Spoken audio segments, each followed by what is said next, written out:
Vishnupad, Ashtottara Sutta Shishimad, Rupanugacharya Varya, Srila Bhakti Vedanta Narayan Goswami Maharaj. Secondly, I offer my pranam thousands of times at the lotus feet of my Sri Rupanuga Gaudiya Guru Parampara, and I offer my pranam to all the assembled Vaishnavas and Vaishnavas.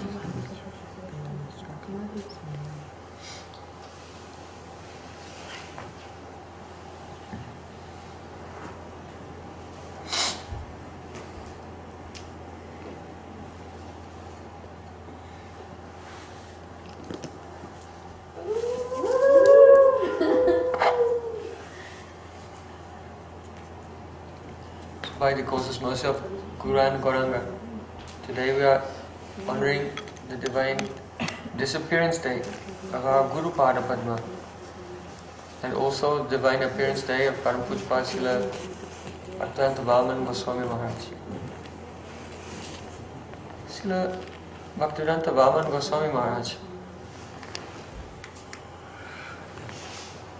was born in Vaishnav family. His parents were disciples of Prabhupada Bhaktisiddhanta Saraswati Thakur. So when he was about 9 years old, then his parents gave him to the Gaudiya Math as a donation. So although he left this world only just now in 2010, he saw everything for many years. That means he came to Gaudiya Math before even Srila A.C. Bhaktivedanta Swami Prabhupada received Diksha. So he was very senior and with us in this world until very recently. So when he was a little boy, then he was taken under the wing of Vinod Bihari Brahmachari, and is our Param Gurudev. So from the very beginning, our Param Gurudev used to take care of him. So when Srila Bhaktisiddhanta Saraswati Thakur left this world, shortly afterwards there was a big chaos in the institution. So at that time, different god brothers, they made court cases against each other. And our Param Gurudev, Vinod Bihari Brahmachari, he was the leader of one group of devotees, and some very heavy court cases put against him, and he and the devotees who were with him were put in jail.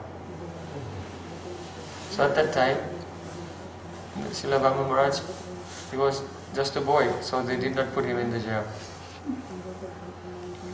So Param Gurudev and his associates, they would not eat any food in the jail because it was not cooked by devotees and offered to Krishna. So that time, Srila Bhagwan Maharaj, his name was Sajjan Sevaka, and he had to go to the market, buy all the ingredients, do all the cooking, and take it to the prison and give to Param Gurudev and the devotees. He had not Diksha at that time, so Param Gurudev gave him Diksha in the prison so that he could offer all the bhog to Krishna. So after some time there was a court case, and Param Gurudev and all were released completely. It was found that it was false charges. So from the very beginning of Param Gurudev's preaching, then Srila Bhagwan Maharaj was always serving him.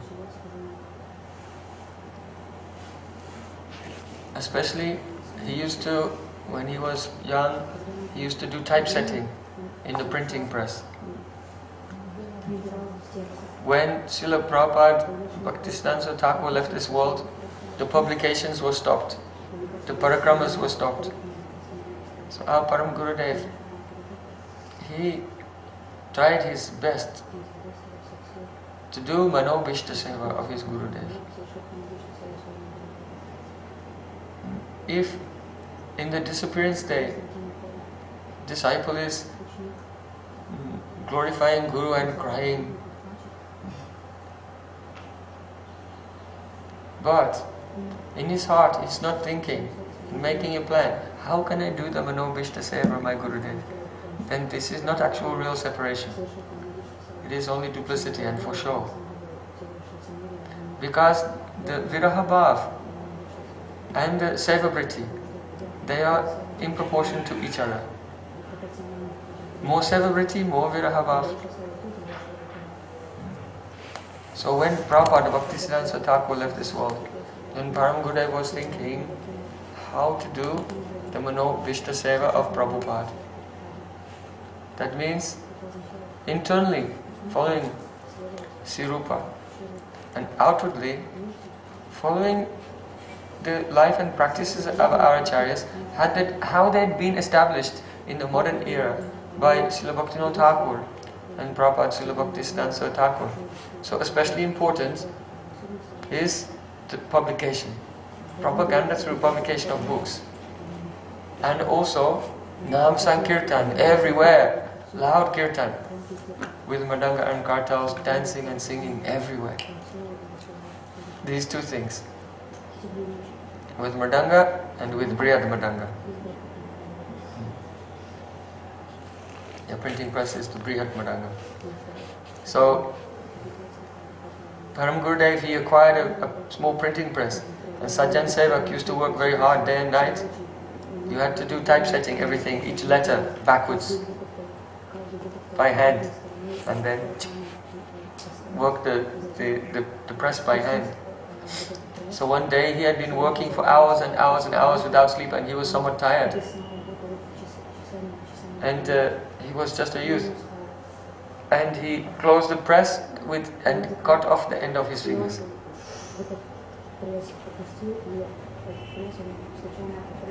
And Param Gurudev was informed what happened, and he came and saw him. And Param Gurudev was crying.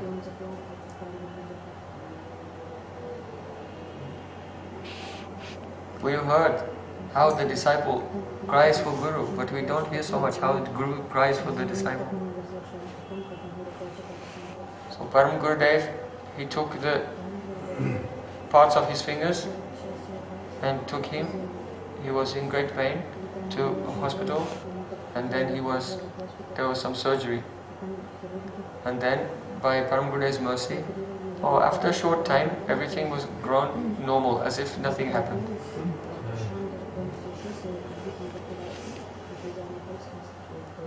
So, when he was, since his very young age, Srila Vaman Maharaj, he used to serve all the Vaishnavas.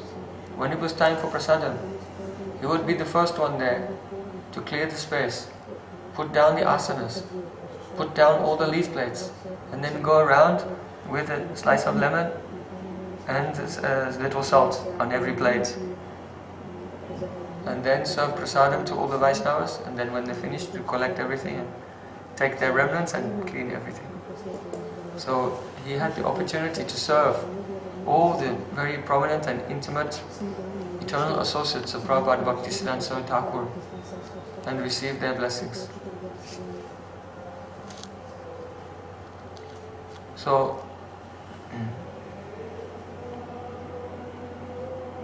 when our Param Gurudev in 1968 entered into the Nitya Lila of Radha and Krishna on the Shubhatiti of Sharadiya Rasa Purnima.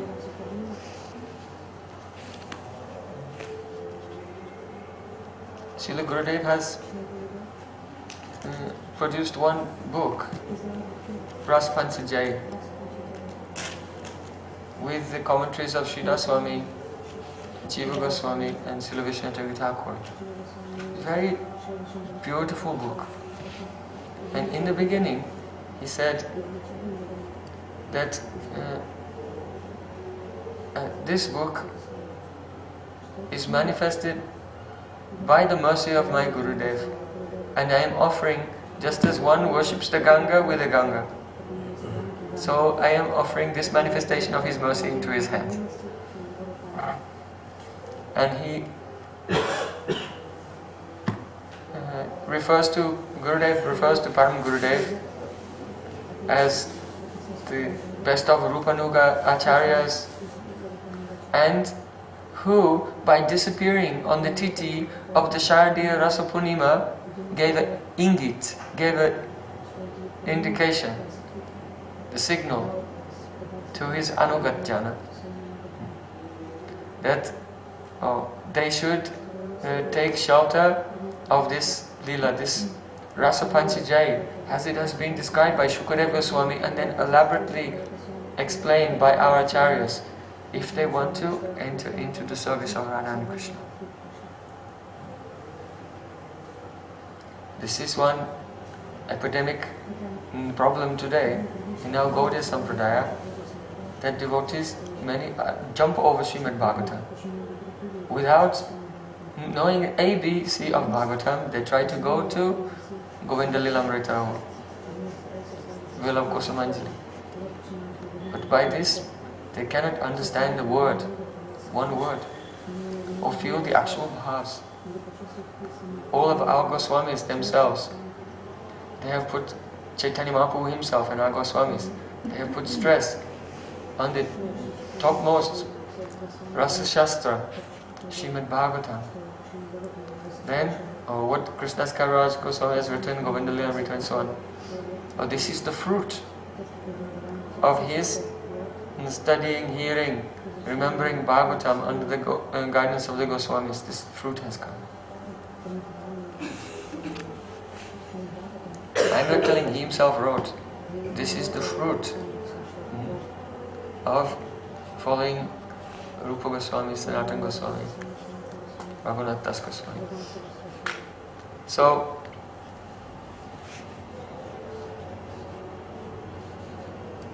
when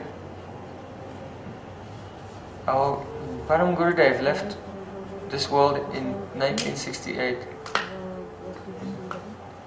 that means left from the vision of the ordinary people, because Sri Guru is always, always present. That time,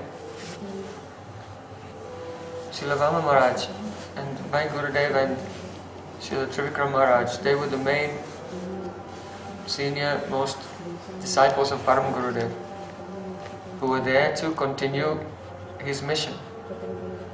So then they had to decide who will be Acharya, and each one was trying to persuade the other one to be the Acharya.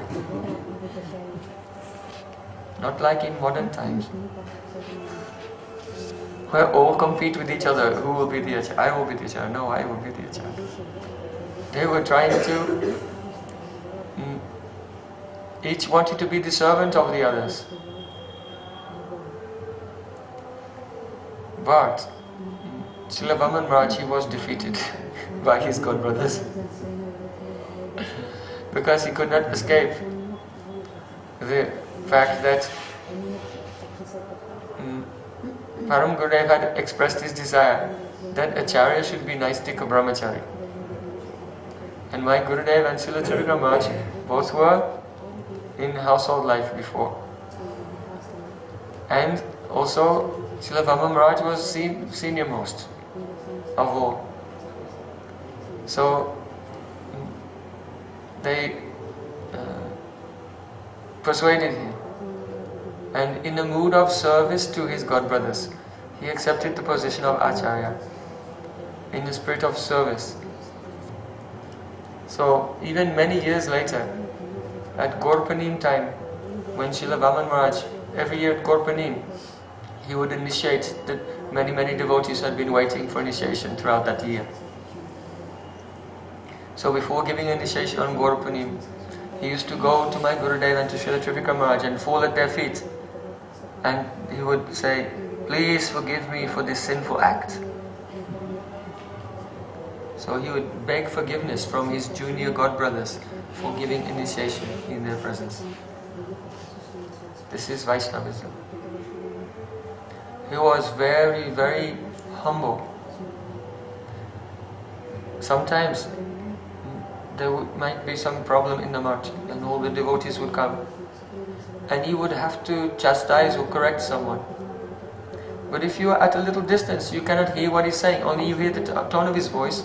It sounds as if he's glorifying that person. Chastising them, but in such a pleasant and loving way. If you're not hearing the words, you would think he was glorifying them.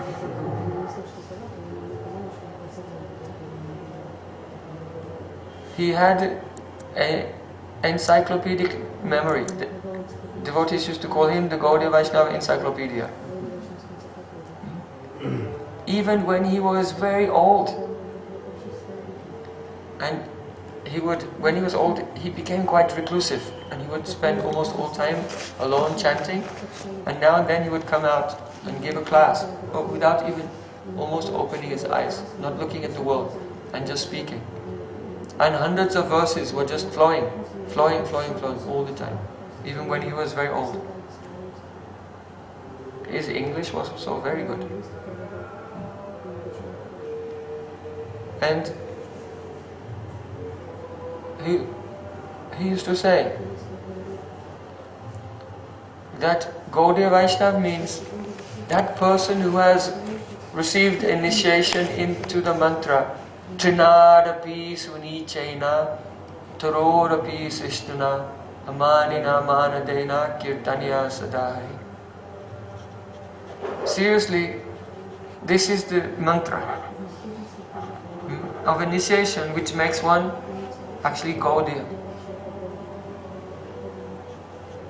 So Mahaprabhu, he used to say, you should wear this verse on a garland, or a necklace around your neck at all times. Remember it, think of it again and again.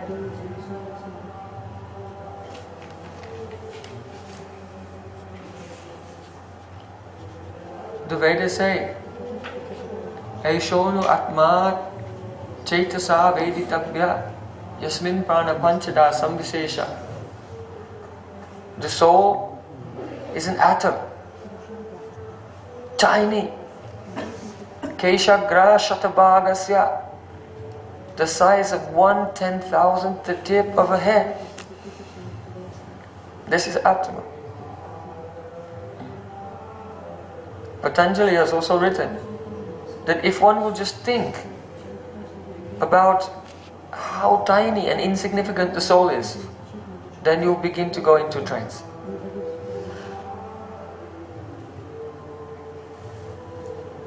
So,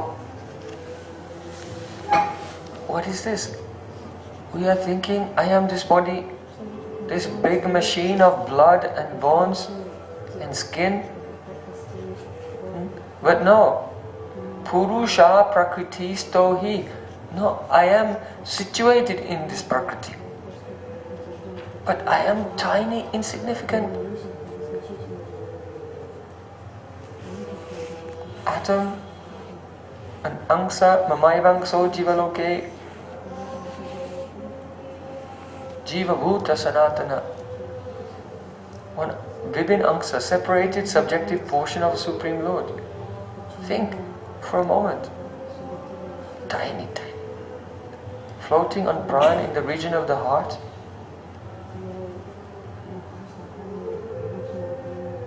And all the ideas, I am this body, walking, talking, going here and there, doing this and that, all only moha, dehatma buddhi. But due to the sanskars, impressions in our chitta, we become very fixed in this bodily consciousness.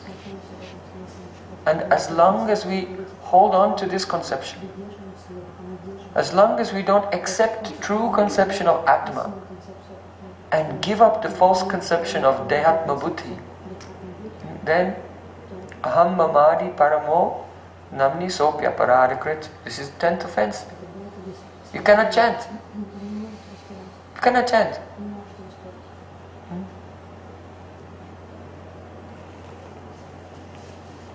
So Mahaprabhu said, Dinadapi Sunichena.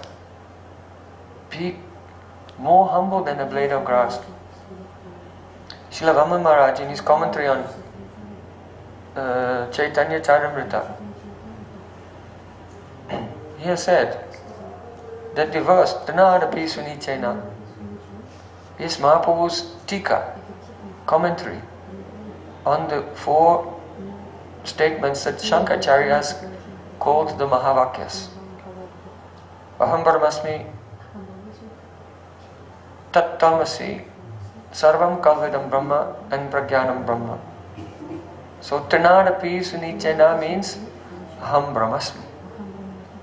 To be more humble than a blade of grass means that a blade of grass, though its position in this world is very insignificant, my position in this world is even less, because I have no position in this world. Aham Brahmasmi.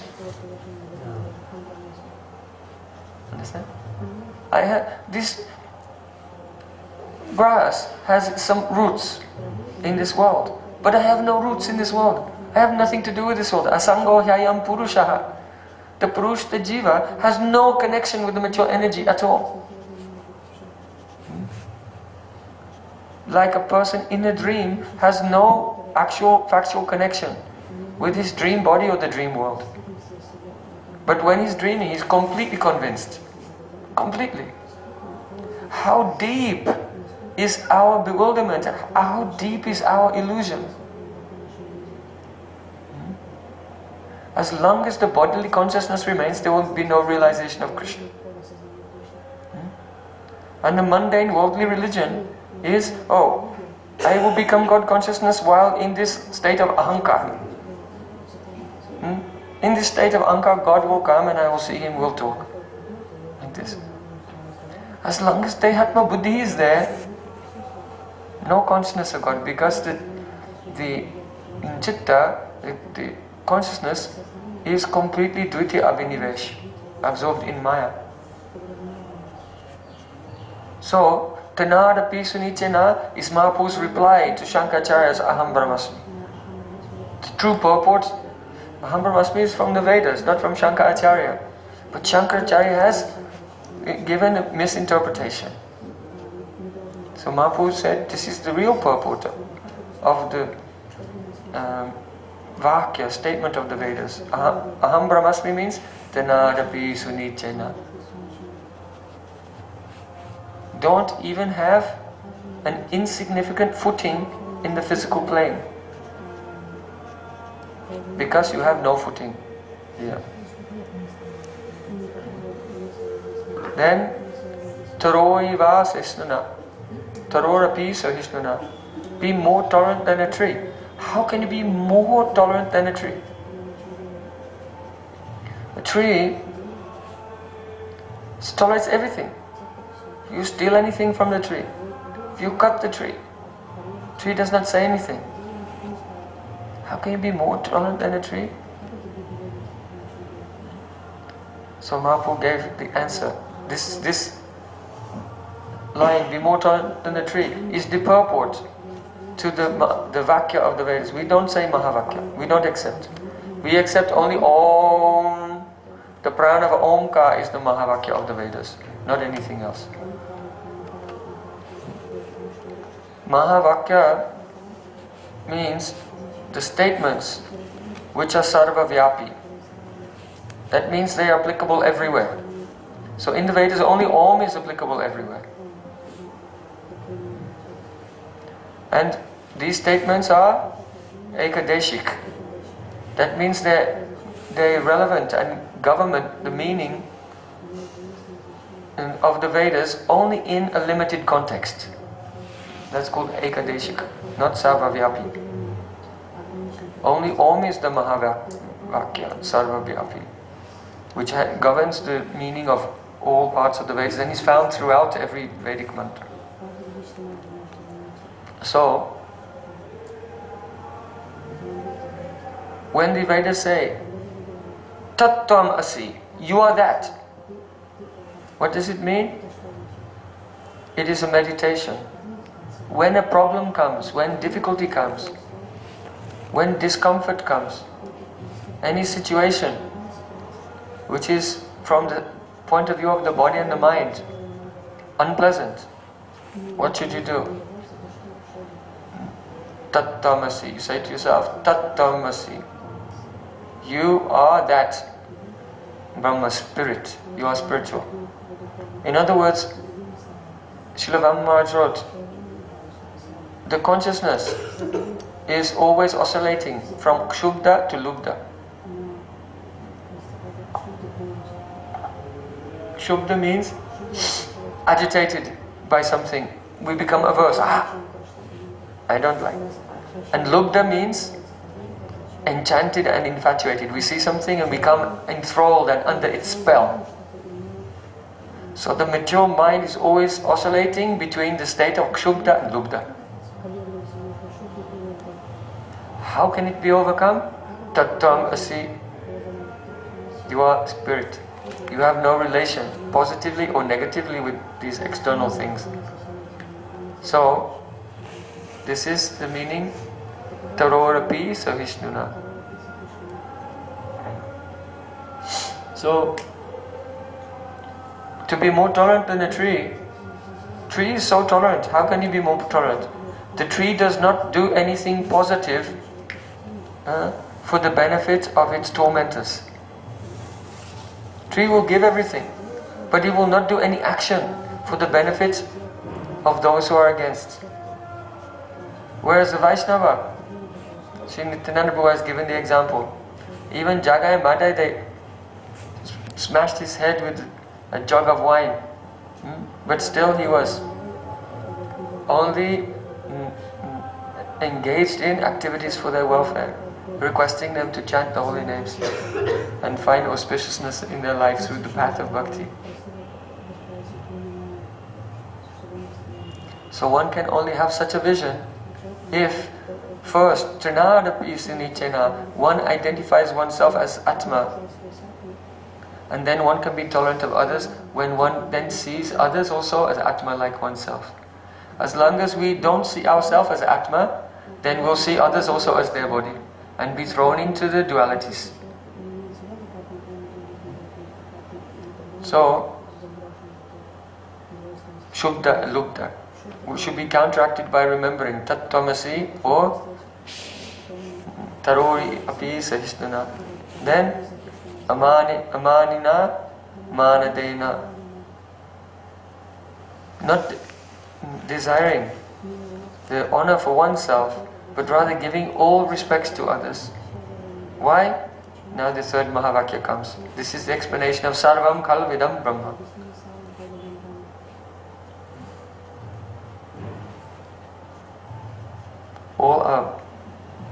All are transcendental. Here Brahma means transcendental. Not Para Brahma, but all are spiritual. Prabhupada Srila Bhaktisiddhanta Thakur said that the conditioned souls in this world are wandering, being led by attraction and aversion due to the movement of three gunas in their mind. And so, a duplicitous person on the path of spiritual life is eager to receive the honor, the glorification and the respect of the throngs of deluded persons.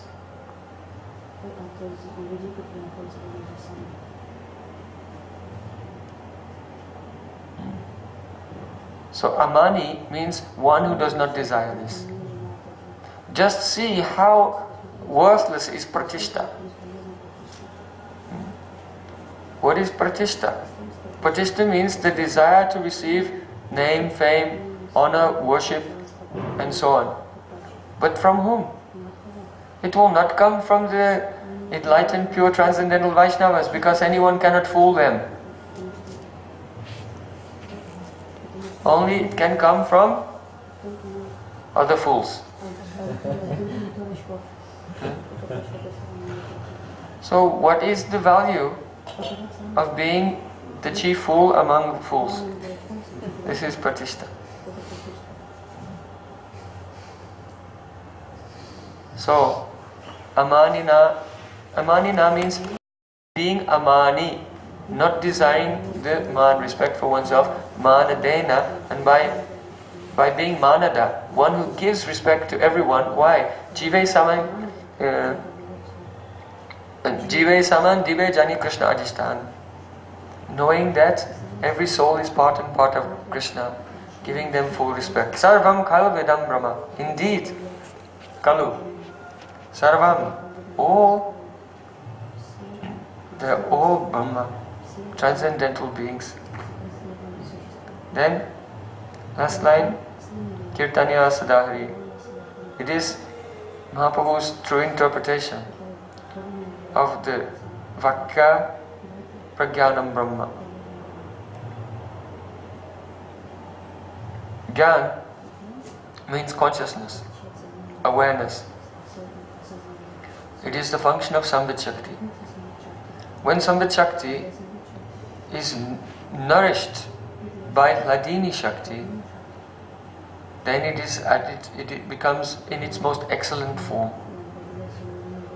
So that is called the Prakrista, most excellent.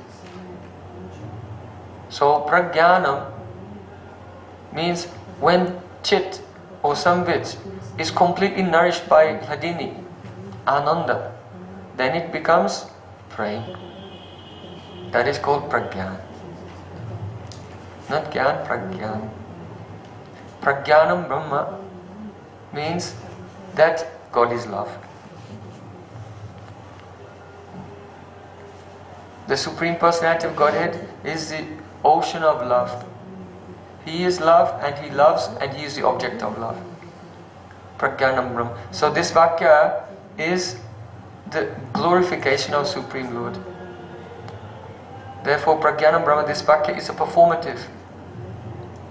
It is a glorification of the Lord, and therefore since it is a glorification of the Lord, it is setting the example by its own performance to everyone else. Kirtanya Sadahari. Always glorify the Supreme Lord, who is the object of everyone's love. So, very essential, important statements of the Vedas have been described in very simple language and very deep language in beautiful poetry by Sri Chaitanya Mahaprabhu in this verse, Janada Bhisunitina. Srila Vamaraj has written this in the footnotes to his Chaitanya Charitamrita edition that he published in Bengal. So he used to say, you will be a Gaudiya Vaishnava when you receive initiation into this mantra. It is to be considered, deliberated on again and again, so that our angle of vision will shift from the illusory vantage point of our material ego to seeing the world from the true vantage point of our Atma Tattva, of the Self.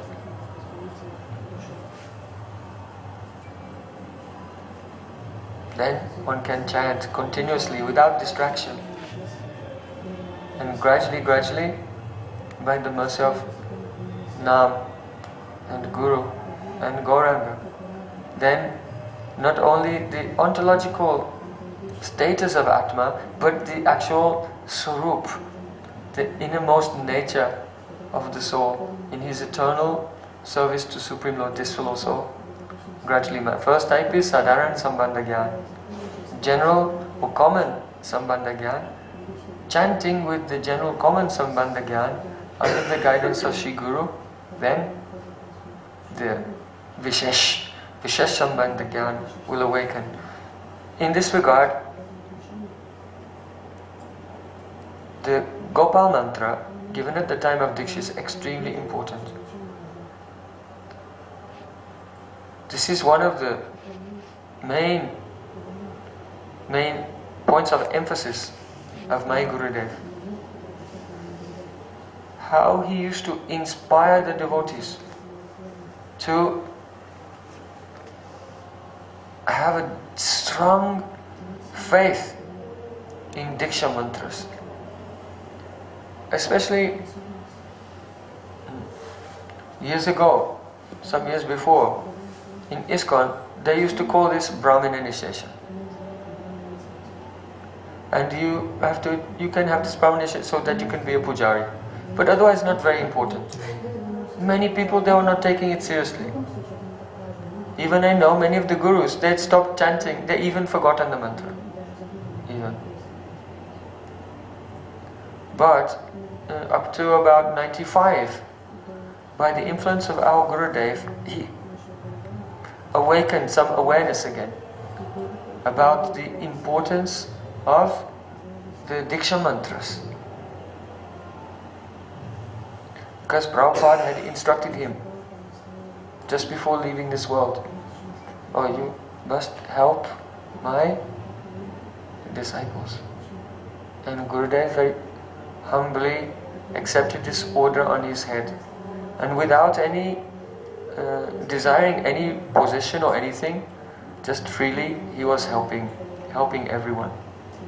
Because after Prabhupada left, the whole movement began to go into a kind of South Indian Aishwarya Bhav. You know, one of Prabhupada's disciples, Gorakeshav, he actually left Prabhupada and took initiation in the Sri Sampradaya. Then he came back to ISKCON and began to teach everyone how to do pujas and yagyas and worship Lord Nishingadev and all these things. And suddenly the whole movement was going in another direction to Vaikuntha. And our Gurudev, by the influence, because some of the leaders were coming privately to meet him, then he was infusing them with the deeper concepts of Braj Bhakti. And in this way,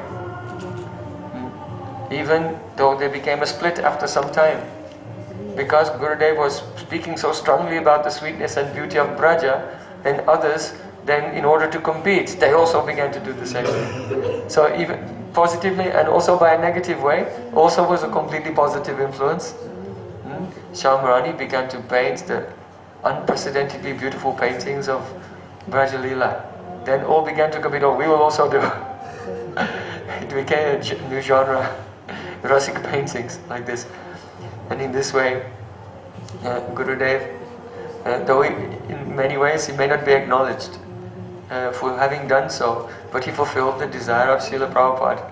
His last wish, you help my disciples with some guidance. Whether directly or indirectly, anyway it came, that influence came.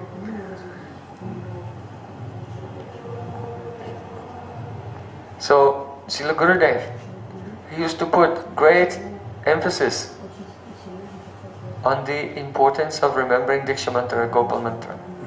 And in this regard, he gave many lectures on Brihad Bhagavatamrita of Sanatana Goswami. Because there is the history of Gop Kumar and also the Mathu Brahmin. And both of them, they were in a similar situation in that they had, the Mathu Brahmin had received the Gopal Mantra in a dream from Kamakshi Devi. And he didn't know what it was about or what it was for or anything, but he just began to chant and he had some attraction to this mantra. And gradually, by the power of this mantra, it brought him to Braja. And there he met Gop Kumar, and Gop Kumar had a similar situation where he received this mantra from his guru, and as his guru uttered the mantra, he became in so much ecstasy, he fainted. And then when he went to Jamuna to bring water to revive him, his guru was gone. So he was in a similar situation where he had the mantra, but he did not have the specific instructions in how to remember it, how to do dhyan. But by good fortune, he became attached to it and he was remembering. And even without proper knowledge, the power of the mantra was taking him, Gop Kumar, through all the levels of the universe. And though in each place was more astonishing and more fantastic than the previous one, and he was struck with wonder, always after a little time, he felt dissatisfied by the power of Gopal Mantra. There was something he did not feel in place anywhere. And he was attracted to the Ishtadev of his mantra. And gradually he went through all the coverings of the universe and through all the planets of the spiritual world, and finally arrived at his destination. So Srila Gurudev used to say that because he did not receive the specific shiksha in the mantra, he was remembering, and it was going through all the stages. But if someone is properly instructed to be one-pointed to the Ishtadev of the mantra and instructed into the goal, the ultimate goal and aim and object of this mantra, then he can go directly. This is the difference. So Sanatana Goswami, on the one hand, he wanted to show that the mantra itself is Swata Siddha, it's Swata Prakash, self-manifested and self-perfect. It will bring one to the destination. But it may be a long time if one is not aikantic, one-pointed, with a clear conception of the mantra. And on the other hand, if one receives proper shiksha in mantra, then he can go directly to his destination. Srila Jiva Goswami Pad in Bhakti Sandarbha has explained that Naam is everything. And in the Diksha mantra, what is this? This is just some names. But a bij has been added and a word indicating prapatti, surrender. However, by the desire of the Supreme Lord and by the desire of the rishis, when the names are arranged in this way with a bij and a word indicating prapatti, then it has a special potency for awakening Vishesh Sambandha Gyan.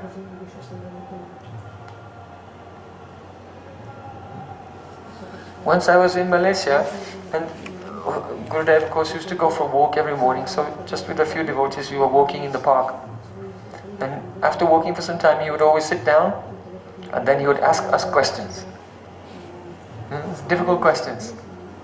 To see how we are doing vichar. Vichar, you have to think. You have to consider again and again what you are doing.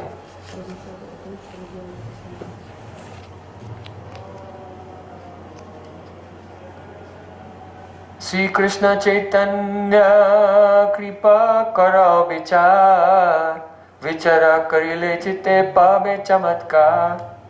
Krishna's Kaviraj Goswami said, Sri Krishna Chaitanya Daya Karya Vichar. Do vichar, think about it. Think about the mercy of Chaitanya Mahaprabhu, deliberate upon it. Because if you do that, then Vichara Karile Chitte Pabe Chamatkar. You will be struck with wonder. You will be astonished. And we were telling, not yesterday, we did Parakram the day before. Karunaya Vartina Kalo. How Chaitanya Mahaprabhu is giving the opportunity to become incorporated into the services of Radha Krishna's own Chit Vibhuti, without which they cannot even experience a moment's happiness. In the form of the service of their intimate sakhis. It's a what? Chamatkar. If you think about it, the mercy of Chaitanya Mahaprabhu, it's astonishing. So Srila Gurudev very much liked to inspire the devotees who were with him to do vichar, to deliberate deeply on all the fine points of Siddhanta. So Gurudev was saying, Naam is all powerful. So what is the need of Diksha? He was posing this question to the devotees.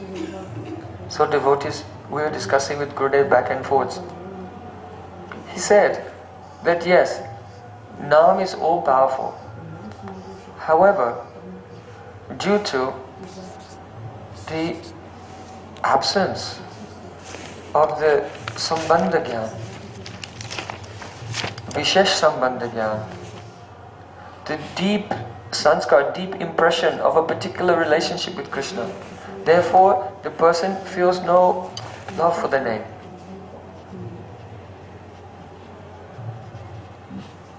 And because they feel no love for the name, so they chant inattentively and they make offenses. So it may be after thousands and thousands of lifetimes they'll attain perfection by chanting Harinam. But if Guru will give mantra, which is imbued with a special potency to awaken a particular feeling of relation towards Krishna and Krishna Nam. Then when the person chants, then they'll chant with affection.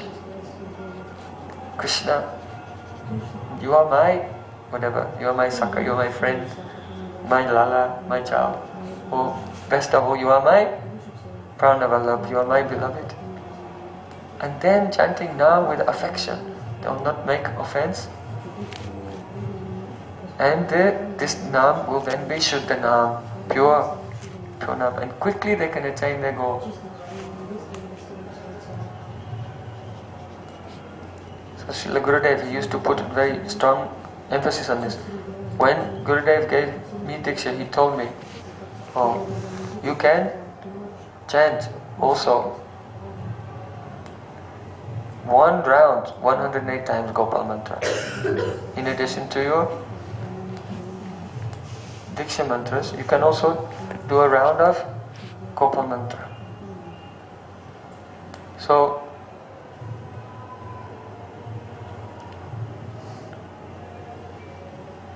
we were discussing about Srila Brahma Maharaj and it became about Gurudev as well. But they are so closely connected.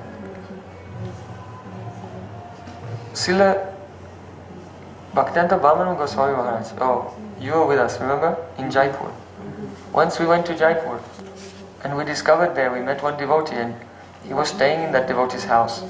Because as he became older, he was very reclusive and he would secretly go to places and just be alone with a few devotees. And for years I saw, he used to sit just like his own murti, like a murti of himself, unmoving, and just chanting Harinam continuously. And he would stop to do Stavan Stuti. Sat Goswami Astakam, Chaitanya Astakam, Lalita Astakam, Govardhan Astakam, and then Gayatri Mantras, and then Astakams, and then Harinam again. And then Astakams again, and Gayatri Mantra. Again Astakam, and chanting. His life was like this, completely absorbed. This is another special contribution of Gurudev. I did not see it in other places before I came to my Gurudev. The importance of praying to Jamuna Devi, praying to Govardhan, praying to Brinda Devi, praying to Lalita Sakhi. Actually, regularly, every day, reciting these astakams and taking shelter of these personalities every day. Everyone is praying to Krishna or Radha Krishna. My Gurudev used to say, don't always pray to Krishna. Not so good. And Aishwarya would make up towards him. So, I remember sometimes I used to massage Gurudev. And while he's lying taking massage, I can hear his thinking. And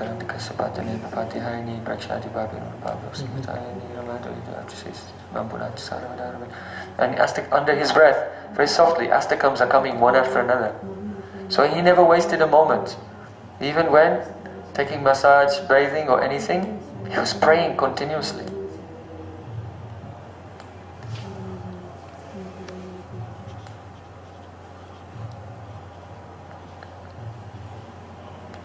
Especially we can see in the life of our Gurudev how he was so dedicated to Srila Bhakti Pragyan Keshav Goswami Maharaj, his own Gurudev.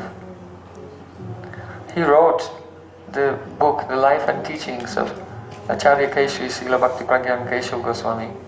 So when he wrote it, before it was printed in Hindi, he gave me a manuscript. He said, translate this. Start translating.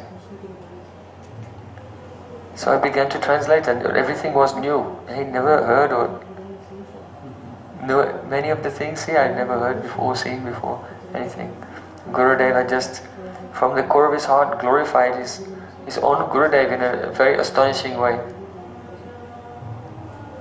And while doing this service, then I could begin to, not fully of course, but in a small way, appreciate Gurudev's deep love for his own Guru Pada Padma, Srila Bhakti Pragyan Keshav Maharaj. Gurudev used to say, the real disciple, he serves his spiritual master from morning to night, and in the end of the day he laments that he has not done enough.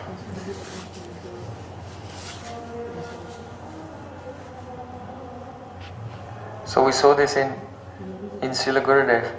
Even when Srila Gurudev, because Param Gurudev had given the order, I want you to translate all the important works of our Acharyas and Goswamis into the national language of India, in Hindi. So Gurudev had already translated many books, 100 books or so, but even when he was very old, and from external vision he had some illnesses. Vaishnavera jota dekhi vyavahara duk, nishtya jani say parananda sukh. Srila Vrindavan Das Thakur said, whenever you see some worldly misery in the life of a Vaishnava, you should know this is only your vision. But actually, Nishcha Jani say, you should definitely know for sure, Parananda Sukh. That Vaishnava is experiencing Paramananda, supreme happiness. But from the outer vision, then Yogamaya is presenting the Vaishnava as if they're becoming old and suffering. This is for what? To make your attachment.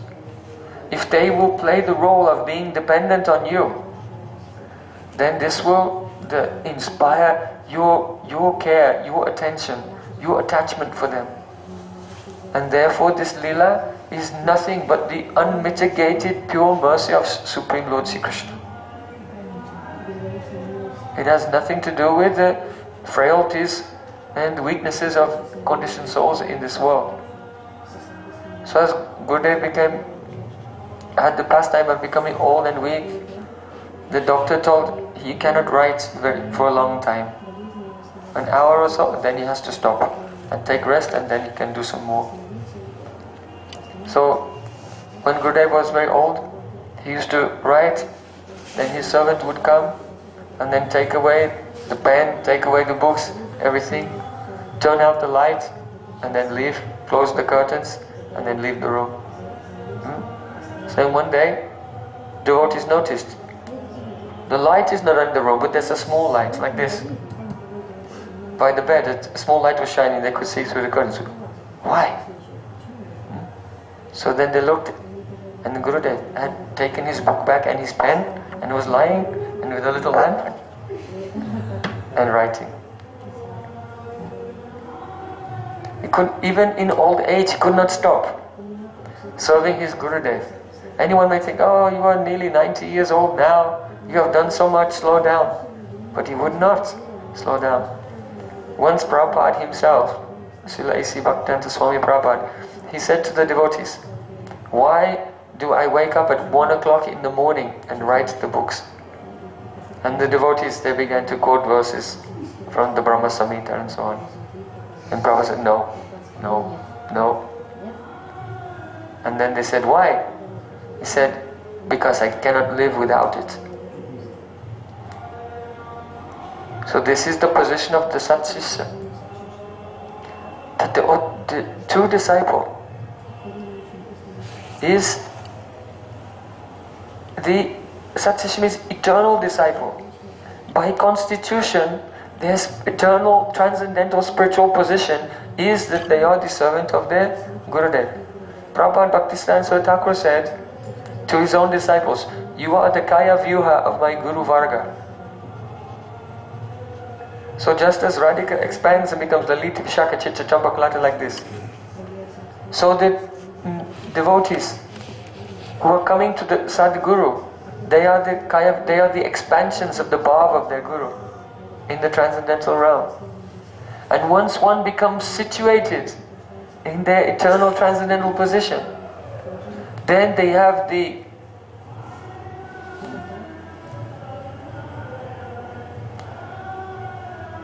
raga, that is a deep attachment, the trishna, the unquenchable thirst for service, premamayi trishna, the unquenchable thirst to serve Krishna through his representative Shri Guru. So these astonishing characteristics I have seen in the life and the activities of my Gurudev. He did Mano Bishta Seva of Srila Bhakti Pragyan Keshav Maharaj. That means every year Brajmandal Parikrama and Navadvip Dham Parikrama. Srila Bhaktivinoda Thakur had said, develop this Navadvip Dham Parikrama, and by this all the people of the world can be delivered. So the manifestation of Navadvip Dham and Brajmandal Parikrama, and providing the opportunities for the living entities to come and touch the dust of these places, which is under the guidance of Vaishnavas, which is so extremely powerful, which awakens the Sadvasana, begins to, when the soul, who by Swarup is a Brajbasi, a servant of Krishna, comes even unknowingly to the place of his eternal service, what will happen? If though they are conditioned, if they are free from offense, and under the guidance of the Guru, at once the Gada Sanskar, the deep impressions will be raised. It's extremely powerful. So Srila Gurudev, Param Gurudev, did these parikramas every year, and my Gurudev, without fail, he would also do. And he said, I will, by the grace of my Gurudev, I will do these parikramas every year until I leave this world. Some years before he left, he said, I'll do this. So we also want to do. This is a Mano Bishta Seva. And also the Parikrama, Kshetramandal Parikrama, but it comes every 2 years, 8 months and so many days during the month of Purushottam. So my Gurudev, he used to go to Puri every year, at least once. But generally he would go alone, just with a few devotees, for retreat and for bhajan. But when Purushottam Mas came, then he would go with everyone and do full parikrama, leading everyone in parikrama. So Srila Gurudev put a great emphasis on this. Again and again he would give the example from Brihad Bhagavatamrita of Narad Rishi receiving a benediction from Sri Krishna. Sri Krishna wanted to give a benediction to him. Narad Rishi said, give me the benediction that my prem will always be new. Krishna said, this is not a benediction. Prem is always new anyway. You are trying to avoid receiving a benediction. So then Narad said, give me the benediction that if anyone will hear your pastimes in the very places where those pastimes took place, then they must attain prem. And Krishna said, Tatastu. So my Gurudev used to say,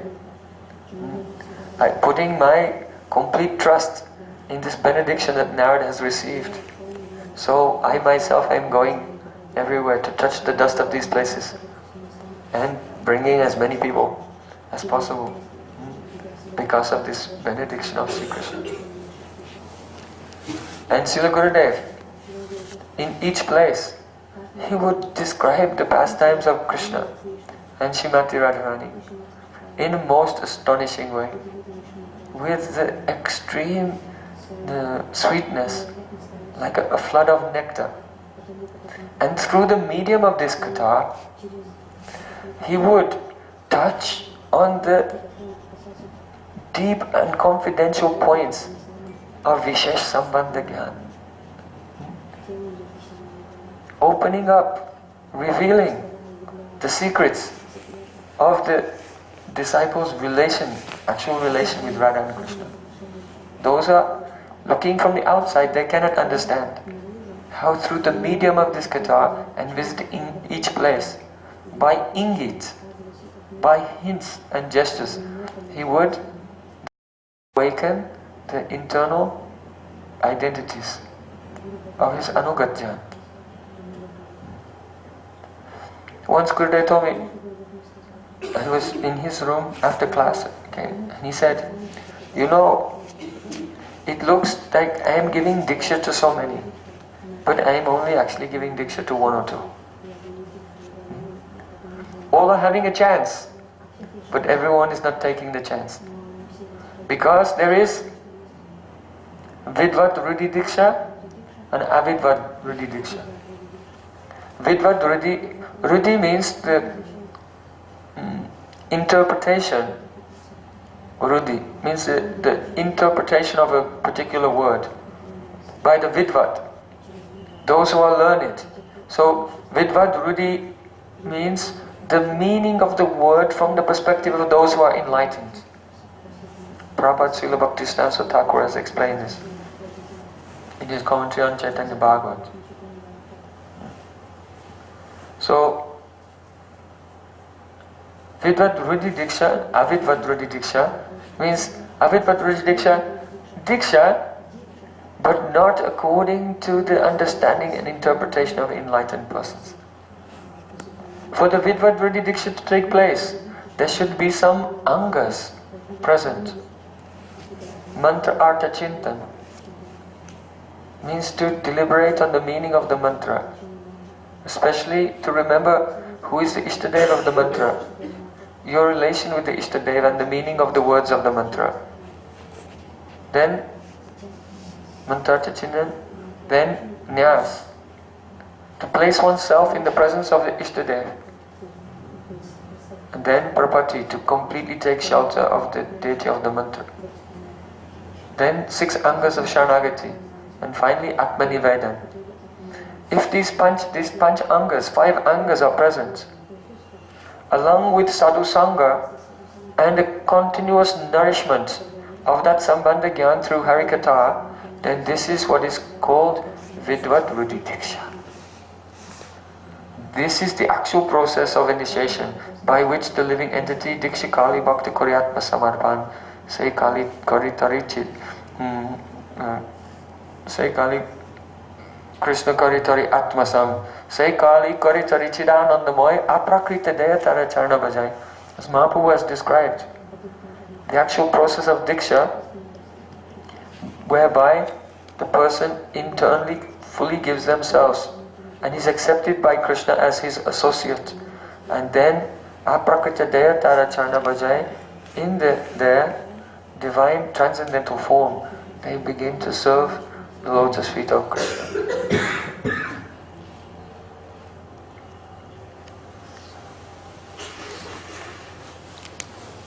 So, in this way, it is quite extraordinary. I have not seen anywhere such very pure and clear description how to enter into the path of bhajan. I mentioned this morning, in Katha this morning, that there are many subjects related to bhakti. Many subjects, unlimited subjects. It's a vast undertaking. Like Sampradayic Vichar. Yesterday we went to Gokul. Mainly we discussed Leela Katha, but we had a little discussion about Sampradayic Vichar, Shuddha Dvaitavad, and Dvaitavad, and Achincha Veda Veda Tattva, and so on. Why? Because we were discussing the points how the metaphysical understanding of a Sampradaya leaks, or bleeds into the way that they do bhajan, their conception of how they serve the deity and chant Harinam and everything. It has an effect. For example, in our line, we are the followers of Achincha Veda Veda Tattva. So in the ultimate issue of Rasa Tattva, this culminates in the realization of Radha and Krishna. When they become so absorbed in each other, each one thinks I am the other one. Achincha Veda Veda Tattva. And not only that, but by Bhav, they actually become one in the form of Chaitanya Mahaprabhu. So Chaitanya Mahaprabhu is not only the teacher of Achincha Veda Veda Tattva, he is himself Mr. Achincha Veda Veda Tattva. He is the embodiment of the philosophy that he's speaking, which is not only a metaphysical philosophy, but it is ultimately the description of the highest prem, Yugala Priti, the love between Radha and Krishna. So it is inevitable that what is there in the initial stages of the platform of Siddhanta, that it will be carried up to the higher realms as well. So we were discussing this yesterday. such a very big subject. And you can, for your whole life, you can just study what is Dvaitavad, Shuddha Dvaitavad, Dvaita Dvaitavad, Shishta Dvaitavad, forever. Similarly, Sad Darshans, the 6 classical systems of philosophy that depend on Vedas, such as Nyaya, Vaisheshik, and so on. So, there are the histories of the Vaishnavas and of Vaishnavism. And there are so many literatures as well. But one of the 64 angas of bhakti is don't study many books. One of the 64 angas of bhakti, Rupa Goswami has given things like, don't take on any grandiose projects. If you're taking on some very big elaborate project, then all your energy will go into that and you miss the essence, you miss the point of why you became a devotee, which is to do bhajan. So another one is, don't study many books for the sake of always giving novel explanations and interpretations. But rather, try to know a few books deeply. Because the point of studying the Shastra is not to, the goal of studying Shastra is not to study more Shastra. The goal of studying the Shastra, the goal of reading a cookbook, right, is to taste the cooking. Not to read the cookbook again and again until you starve to death. So, our Anushilanam, Shastra Anushilanam, our cultivation of the Shastras should be as much as is needed to enter into bhajan. So this is a very delicate point. How much should one understand and where should one go? So Srila Gurudev was very much focused. Everyone, give your attention to Shikshastakam of Mahaprabhu. It's 8 verses, but hear it, remember it. Try to enter into it again and again. And for Shikshastakam, Srila Bhaktisiddhanta Thakur, Srila Bhaktivinoda Thakur has given commentaries, and Bhajan Rahash itself is a commentary on Shikshastakam. So Shikshastakam, then Upadeshamrita, just 11 verses of Rupa Goswami. Deliberate upon it again and again. As you go back again and again, you'll find more. And as a person begins to enter into bhajan, as they go into the stage of ekadakrata, one-pointedness, then the real meanings of the verses of Upadeshamrita will come into relevance in their life. Upadeshamrita and Manashiksha. Manashiksha is Shuddha Rupanuga Bhajan Pranali. Also, of course, Gita is foundational. My Gurudev said, and some people, they wrote so many things against him because he said this. He said, I don't have so much taste in Gita. Why? Because in Gita there's so much discussion for those who have a karma adhikar and jnana adhikar, and it comes to the point of bhakti. So it's good, but anyway, it's Dwarkadish Krishna on a battlefield far away from Vrindavan. No Brijvasis are there. So I remember when Gurudev said this, and this was taken again because there was a big propaganda against him at some point. As soon as he left this world, then it's, oh Jai, oh he's a great Vaishnava. But while he was here, there was some opposition. So they said, look, Prabhupada, he put so much emphasis on Bhagavad Gita as this, but Srila Narayan Maharaj said, I don't have so much taste in this. So they tried to make look as if they are different. But in Bhagavatamrita, Srila Sanatana Goswami Pad has said, Srimad Bhagavatam is full of nectar. Indeed, every part of Srimad Bhagavatam is transcendental and should be studied by the devotees.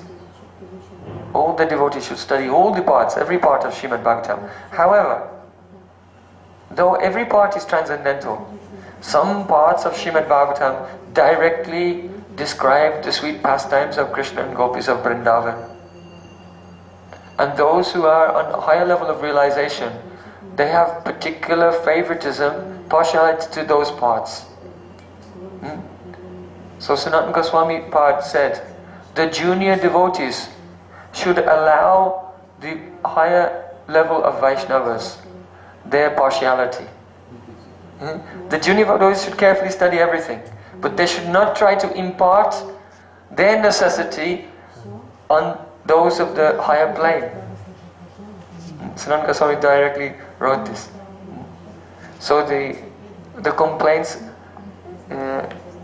against Gurudev were due to exactly what Srila Sanatana Goswami was saying not to do. The juniors should not project their necessities onto the devotees of the higher plane. Even Gurudev, every year in Kartik, from the beginning of Kartik, he would explain Damodarastakam with the Digdarshini Tika of Srila Sanatana Goswami. So I am doing also from the beginning of Kartik we begin. He would do this every year, and every year give new and wonderful explanations, and sometimes relish the same guitar because it's ever fresh. But one time, privately Gurudev said, Damodarastakam, we would have no interest in this poem at all if that line was not there. Namo Radhikaye Tvadyapayaye. If this line were not there, we would not look at this Astakam.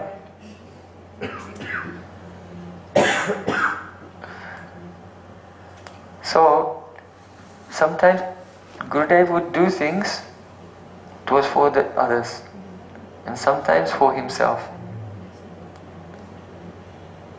So, sometimes, though I am most unqualified, by his mercy I had the chance to be very close with him for many years, and he would open out his own feeling about things. I had nothing to do with this, except for this one line here. This is the Radha Nishta. How he's so very fixed in the service of the lotus feet of Radhika, one-pointed. Even, he used to say, if Radhika is happy and Krishna is happy, very good. If Krishna is happy but Radhika is not happy, then I'm not happy. If Radhika will be happy and Krishna will not be happy, no harm.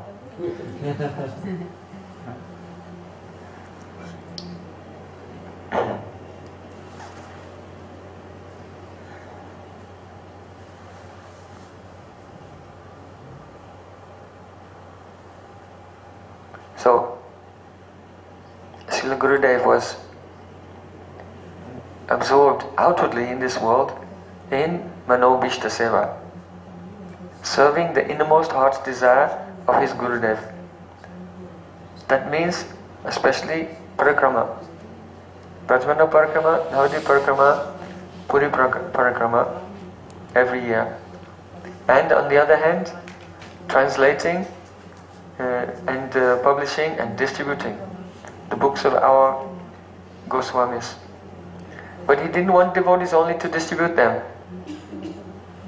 He said, if you're only distributing, but you're not tasting yourself, then this is karma. He wanted that all the devotees would go inside. So yes, we were discussing not a vast library, not necessarily to study a vast library, but certain books are important. Upadeshamrita Shikshastakam and Manya Shiksha. And then Gita is foundational. And then Srimad Bhagavatam is most important, and Chaitanya Charitamrita is most important. And in addition to this, Srila Gurudev put great emphasis on Jaiva Dharma. Jaiva Dharma is extraordinary, especially in the sense that it not only gives the teachings, the essence of all the other Shastras, but because it's in the form of a novel, it also gives practical examples of how Vaishnavas should deal with each other. And practical examples of what kind of the study, what type of sadhana and so on is applicable and appropriate for devotees in different stages of their development. Because it's following the life, the personal spiritual evolution of the characters, especially Vijay Kumar and Brajanath. So, there, in the end of Jaiva Gopal Guru Goswami is giving instruction to Vijay Kumar how to go more deeply into his bhajan. And he tells him, when you chant Harinam, you should chant in a very joyful and blissful mood. Remember, don't take your mala and Hare Krishna, it's so cold, Hare Krishna, Hare Krishna, Hare Krishna. I wish it wasn't so cold, Hare Krishna. This name, Nama Sastam Manamapi. This is the name, is the Chaitanya Rasa Vigraha.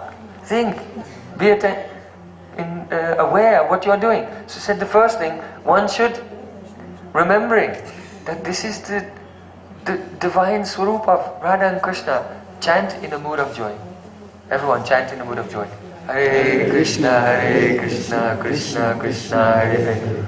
Hare Ram, Rama. More joy. Hare Krishna, Krishna Krishna, Hare Hare Ram, Rama. Wasn't so bad? Okay. So first chant in a joyful mood. And then into this mix a good measure of mamata.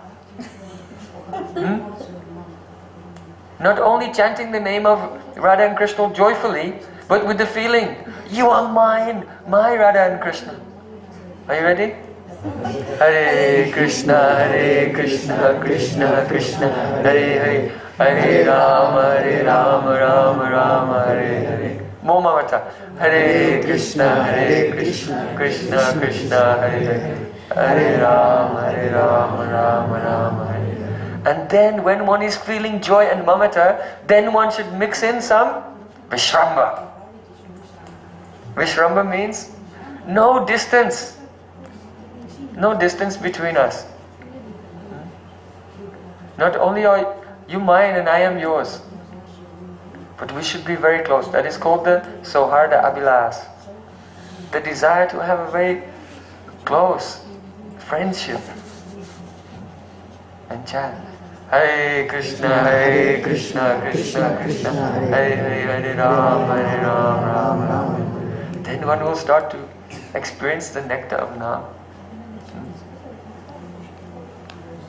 When the chitta, when the antakaran, do you understand antakaran? Karan means sense. Natasya karyam karanam cha vidyate. Karana means senses. So the antakaran, you have an inner sense. Mana, shastan, indriyani. 5 outer senses and 1 inner sense, the mind. So the mind, or the chitta, which is the source of mind, the manas, the element, is one evolute of chitta. That antakaran, it should be shuddha. And it becomes shuddha when the mind is completely samyukta. When the mind is completely immersed in the name, that there's no difference between the name and your mind. Completely merged together without any other thought. If one will go on chanting like this, then the antakaran becomes pure, peaceful, undisturbed. So one whose antakaran has become shuddha and undisturbed by the vikar, rajasic and tamasic vikar, transformations of tamas and rajas, they can do smaran. So there Gopal Guru Goswami describes how you do smaran. He said, you should make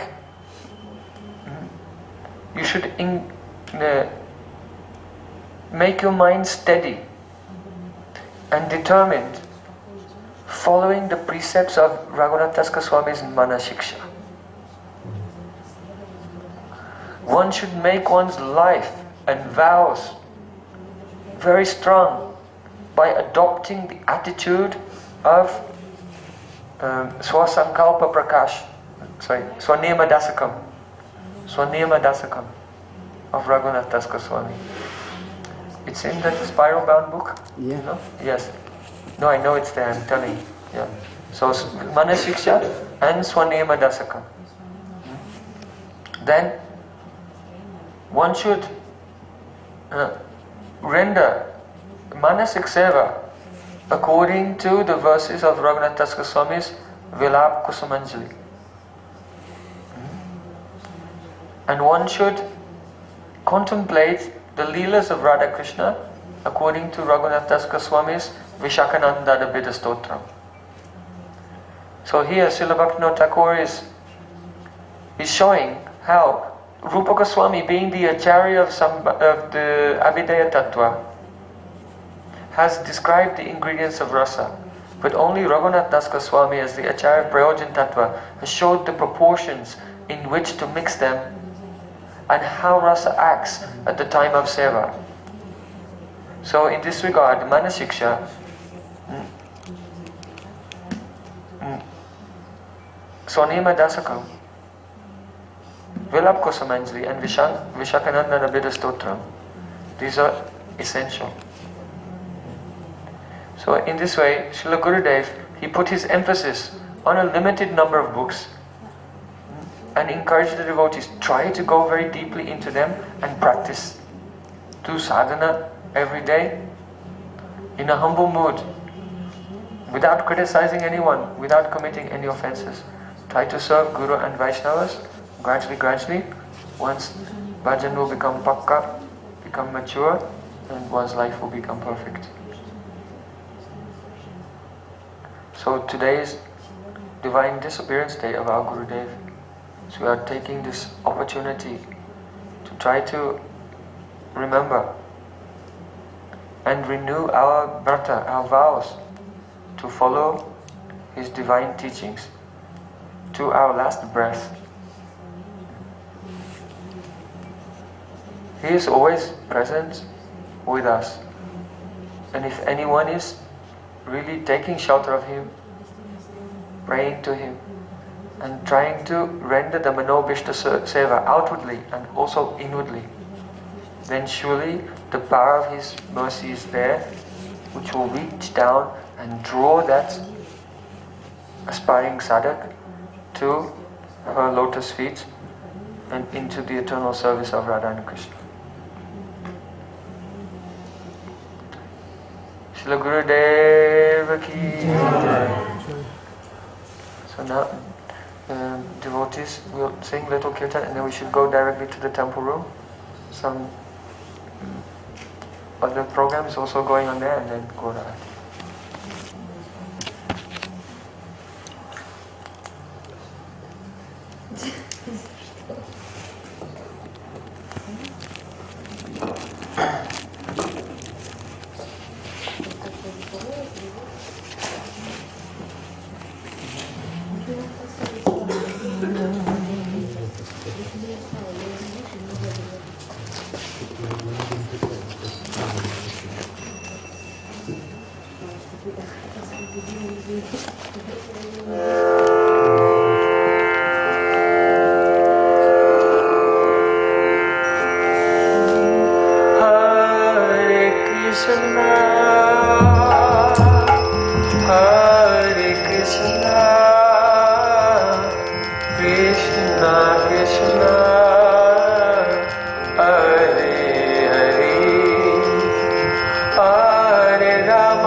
Krishna